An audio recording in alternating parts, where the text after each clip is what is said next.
안녕하십니까. 예, 저는 한국방송통신대학교 생활과학과의 김선아 교수라고 합니다. 반갑습니다. 제가 여러분들과 함께 얘기 나누고자 하는 것은 바로 먹거리에 대해서 얘기해 보려고 합니다. 생각만 해도 좀 즐거운 주제일 수 있을 것 같죠? 예. 저는 오늘 아침에 눈을 떴을 때 제일 먼저 한 생각, 오늘 아침은 또 뭘로 준비를 해서 가족과 함께 식사를 해야 되나. 그리고 학교에 와서 업무를 보면서 11시쯤부터 생각했어요. 점심 뭐 먹을까. 예. 이렇게 우리는 하루 일과 중에 많은 부분을 먹을거리에 대한 생각을 합니다. 그런데 이 먹거리에 대한 생각이 지금 좀 많이 바뀌고 있어요. 우리가 과거에는 배고플 때, 배고파서 아니면 어린아이들 성장기 어린아이들에게는 참 좀 어떻게 하면 키를 좀 크게 할까 이런 고민을 하면서 음식을 준비하고 했었습니다. 그런데 최근에는 지금 여기 계시는 분들도 저와 비슷하지 않을까요? 뭘 먹으면 건강에 좀 좋을까? 그리고 뭐가 안전할까? 이런 고민 참 많이 합니다. 2016년에 식품위생법에 새로운 문구가 등장을 했습니다. 건강, 위해 가능, 영양 성분이라는 단어입니다. 여기서 위해가 건강을 위한다라는 개념이 아닙니다. 건강에 해가 될 가능성이 있는 영양 성분이다. 이런 의미입니다. 참 뭔가 좀 어색하죠? 우리가 영양 성분 하면 몸에 좋은 성분을 생각을 하게 됩니다. 그런데 앞부분에 건강 위해 가능이라는 표현이 붙어 있는 것이죠. 그래서 저도 이 표현을 보고 참 처음에 난감했습니다. 이게 어떤 의미일까? 한번 생각해 볼까요? 여러분들 생각에 건강에 위해가 가능한 성분이 무엇이 있을까요? 우리와 매우 가까이 있고 매우 친숙한 성분들입니다. 떠오르는 성분 있으세요? 네? 설탕 떠오르시죠? 또 한 가지 더 소금 떠오르시죠? 그렇습니다. 역시 여러분들 이미 알고 계십니다. 건강에 위해가 가능한 영양 성분으로 3가지가 분류가 되어 있습니다. 소금, 설탕, 그리고 트랜스 지방산.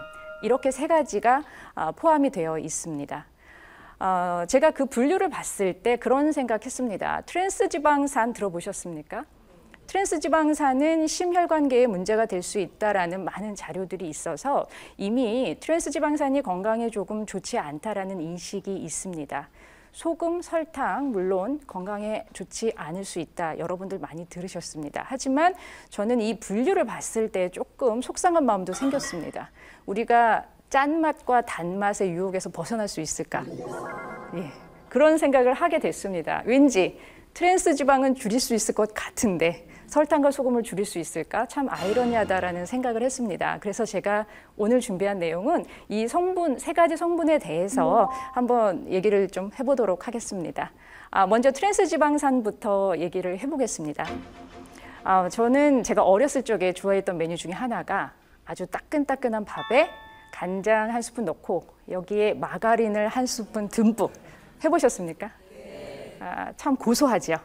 네, 그렇게 먹으면 지금도 생각이 납니다. 참 그 고소한 맛 참 좋았던 기억이 있습니다.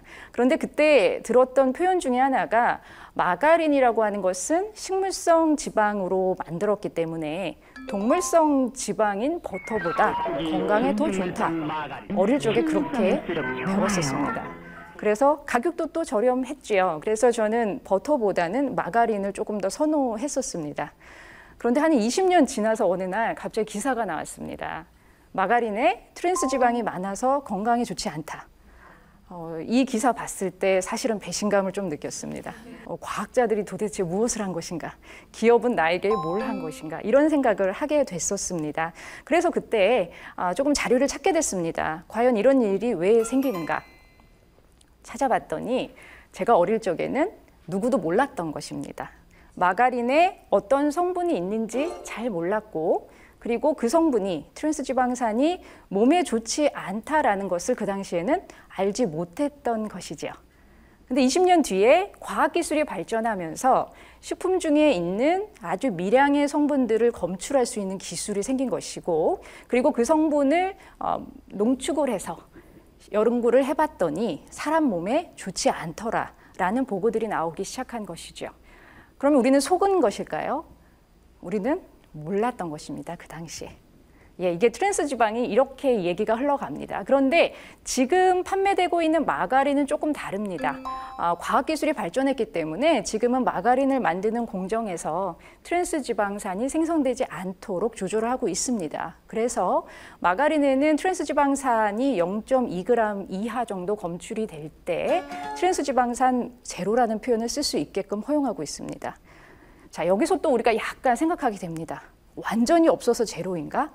그렇지 않습니다. 그러나 0.2g 정도 이하인 경우에는 그런 표현을 트랜스지방산 프리라는 표현을 쓸 수 있고, 그리고 그 정도 범위에서 섭취를 하는 것은 건강에 큰 문제가 되지 않는다라고 지금의 기술로는 보고 있습니다.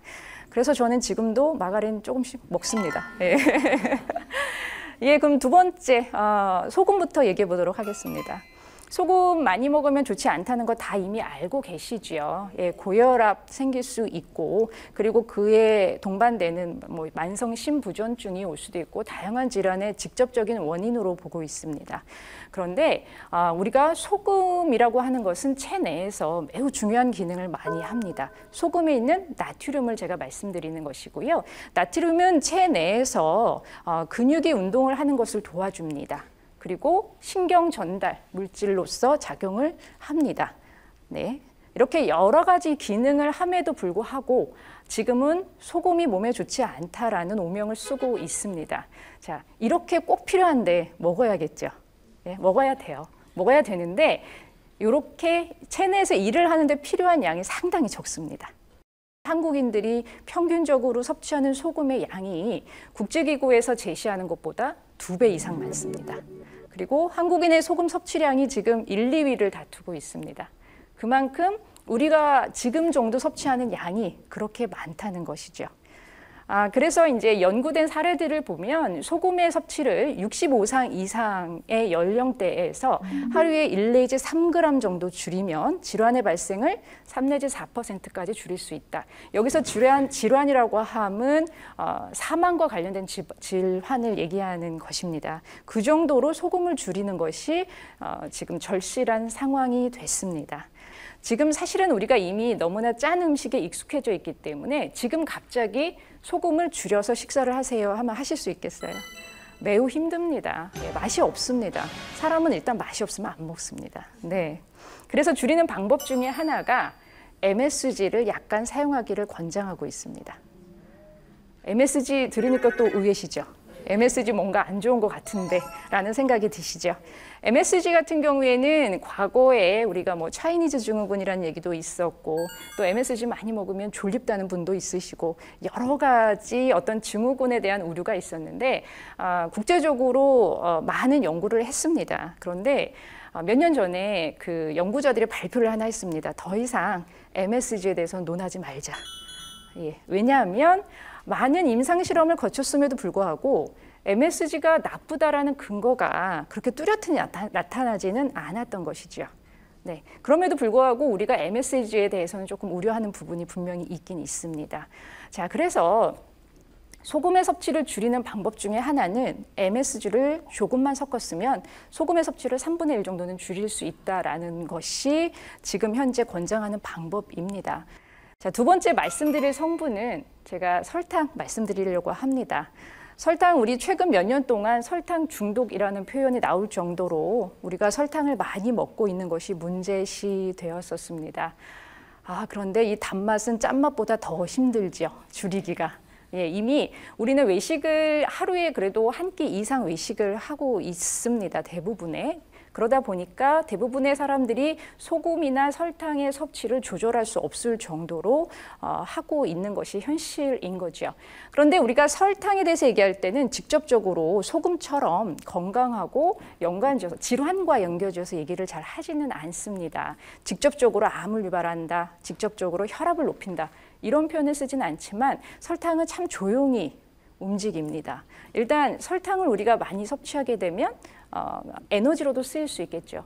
그렇죠? 에너지로 쓰이는 좋은 점은 있는 반면에 많이 섭취하게 되면은 마찬가지로 우리 혈액 속에 당 성분이 많아지게 되죠. 자, 우리가 설탕 많이 섭취하면서 제일 걱정하는 게 뭐죠?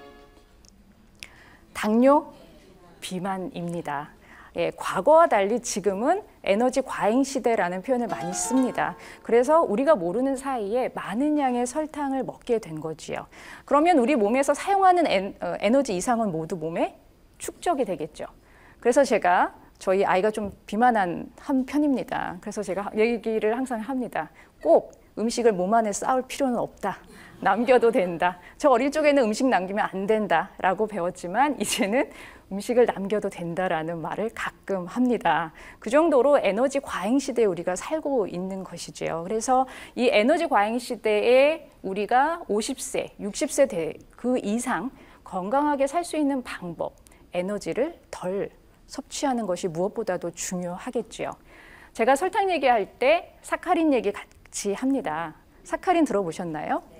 사카린이 뭐죠? 들어는 보셨죠? 네. 감미료, 예, 설탕을 대체할 수 있는 감미료로 얘기를 합니다. 1970년대 후반에 한 연구진이 동물 실험을 해서 사카린을 많이 먹으면 방광암에 걸릴 가능성이 있다라고 발표를 합니다.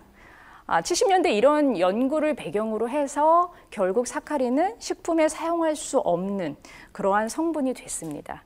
그래서 아직까지도 우리는 사카린 하면 뭔가 먹으면 안 될 것 같은, 이름도 좀 느낌이 어감이 좀 강하죠. 먹으면 안 될 것 같은 느낌을 좀 갖고 있습니다. 그런데 이 사카린 같은 경우에는 에너지를 내지 않습니다. 그리고 설탕 2스푼 정도에 해당하는 그 양이 사카린 2알 정도 해당합니다. 매우 경제적입니다. 예, 그런 장점을 갖고는 있습니다. 그러나 그래도 사람의 건강이 제일 먼저이기 때문에 동물 실험에서 그런 방광암을 일으킬 수 있다라는 내용이 발표가 되면서 금지가 되었다가 80년대 후반에 민간 단체에서 이런 요구를 합니다. 미국은 특히 고도비만인 사람이 많죠. 지금 여기 계신 분들은 너무 날씬하십니다. 걱정하실 분 별로 없어 보이는데요. 우리나라도 이제 고도비만 인구가 점점 늘어나고 있지요. 고도비만과 그리고 당뇨병을 앓고 있는 사람들이 국가에 요청을 합니다. 설탕을 먹으면 안 되니 설탕 대신 사카린을 이용하게 허용해달라라고 요청을 하게 됩니다. 그래서 80년대 다시 연구를 시작합니다. 왜냐하면 과학기술은 점점 발전하게 되니까요. 나온 결과가 뭐냐면 사카린이 사람에게 해가 된다는 근거가 별로 없다입니다. 결국에는 이 사카린이 1988년에 발암물질 분류에서도 아예 빠져버립니다. 건강 위에 가는 영양 성분이라는 주제를 잡고서 여기 MSG와 그리고 사카린에 대한 지금의 견해에 대해서 조금 말씀을 드렸습니다. 이렇게 여러 가지 성분을 말씀드린 이유는 오늘 주제 절대적이라는 단어가 들어가 있죠. 제가 생각하기에 과학기술은 앞으로도 점점 진보할 것입니다. 여러분도 그렇게 생각하시지요? 그러면 오늘 몰랐던 성분을 미래에 알 수 있고 오늘 좋았던 성분이 미래에 안 좋다는 결과가 나올 수도 있습니다. 그러기 때문에 여러분들은 계속 먹거리에 관심을 가지셔야 합니다. 이유 중에 하나는 여러분들은 이제 100세까지 사셔야 하거든요. 그럼 100세까지 건강하게 사셔야겠죠. 자, 그러면 불안하죠. 우리가 이러한 상황에서 어떻게 음식을 그럼 섭취할까? 지금 좋다 그랬는데 미래에 나쁘다 그러면 어떡하지? 제일 권해드리는 방법은 이제는 절대적으로 건강에 좋은 식품 찾지 마시고 얼마나 먹을까를 고민하시면 됩니다. 예, 얼마나 먹을까? 가장 중요한 개념이라 생각합니다. 제가 준비한 내용은 여기까지입니다. 감사합니다.